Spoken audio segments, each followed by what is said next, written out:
Have you ever wondered what happens to our digital souls when we die? Because what I am about to tell you will make you question everything you thought you knew about technology and the afterlife. 3 months ago, Melany Graham bought a used laptop from an estate sale. The previous owner, Marcus Williams, had died suddenly in his home office while working late into the night. What Melany didn't expect was that Marcus never really left his computer. It started small. Files would appear on the desktop that Melany never created. The cursor would move on its own, typing messages like, "I am still here, and don't delete my work." At first, Melany thought it was malware or some elaborate prank. But then the communications became personal, detailed, impossible for any hacker to know. The ghost knew about Melany's childhood dog named Buster. It knew she had a scar on her left knee from falling off her bike at age 7. It knew her mother's maiden name wasn't listed anywhere online.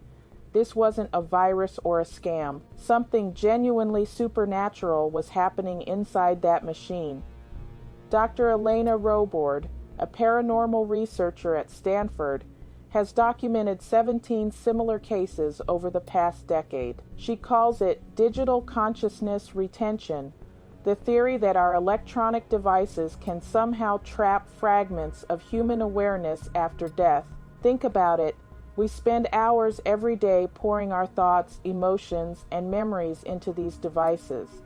Maybe some part of us actually stays behind. Marcus began leaving longer messages, explaining that he could see everything happening on the screen, but felt trapped inside the circuit boards and memory banks. He described his existence as living in a world made of electricity and data streams, where time moves differently and reality bends like liquid light. The breakthrough came when Melany installed voice recognition software. Suddenly, Marcus could speak through the computer's speakers, his voice digitally reconstructed from audio files he'd recorded while alive. Their conversations revealed something chilling.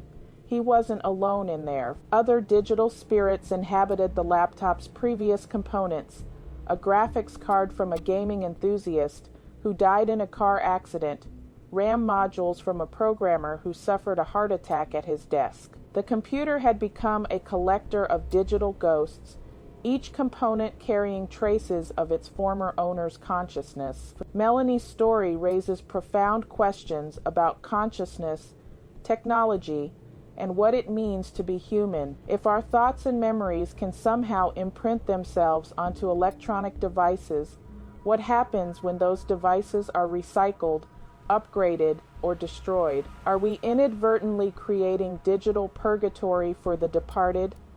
The implications extend beyond ghost stories. As we become increasingly connected to our devices, storing more of our lives in the cloud and artificial intelligence systems, we might be creating new forms of afterlife existence we never imagined possible. Melany still uses Marcus's laptop, and they've developed an unusual friendship across the boundary between life and digital death. She is teaching him about the world he left behind, while he guides her through complex coding problems with his accumulated electronic wisdom. The ghost in the machine isn't just science fiction anymore.